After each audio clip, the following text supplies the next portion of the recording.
Another important aspect that in relationships that people are dealing with is conflict. There is a lot of conflict in relationship, and it has become really inevitable in all relationships. How can we manage these conflicts? Or can we really get, because there are always differences in opinions and perspectives in a relationship. In one topic or in one aspect there is compatibility, but in some aspects there is no compatibility and the perspectives are completely opposite, and that creates a lot of conflict in relationships. How can one navigate that, and how can one manage those conflicts in relationships? Actually, you're touching on an area of the human life where all of us, young and old, starting with young people who are about to get married or who just got married, Yes.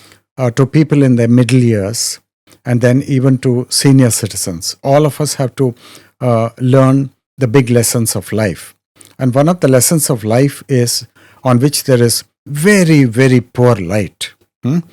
Just a small streak here, a small streak there, is that how to really be happy and joyous in human relationships. Yes. Now, it's not a utopia, an unachievable utopia. It is not that.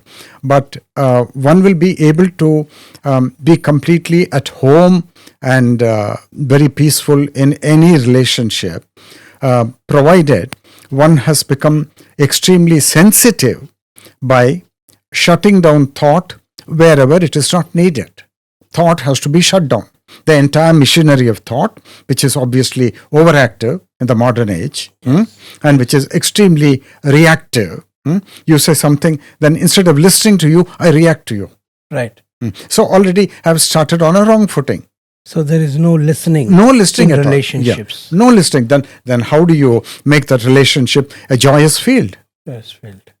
You don't listen at all. Right. And so next question is, what is preventing you from listening? Right. What is preventing all of us from listening? Right. And obviously a lot is going on in the head, Yes. in the human head, which is conflict ridden. Yeah. And whatever somebody else says, you don't pay attention to that. So actually you don't understand anybody in life because, first of all, you don't understand yourself. Yes. You're a bundle of chaos. So in a way we are not listening to ourselves. Absolutely. Therefore, because one of the things I always notice with in relationships and when I am traveling, when I am talking to clients and listening to their challenges, other thing, what we naturally do in a relationship is we are actually only looking at the other person. We are not looking at ourselves. So nobody has told us to look into ourselves in a relationship, because always in a relationship it's easy to see the other person. And whenever I have clients with whom I talk to, they're always describing how the other person is behaving, how the other person is challenging to them, how the other person is not listening to them. So they are always doing that, and that is a very big challenge in even when we are counseling. It's a big challenge to help them to really understand. Okay, you are seeing them. What about you? Yeah. And there is no awareness. There is no.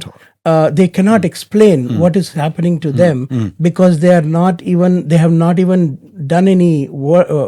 They are not even paid attention to that. Absolutely. So when you say listening, are you saying that listening to oneself first before listening to the other person? Absolutely. Because they're In always fact, saying they're listening to the other person.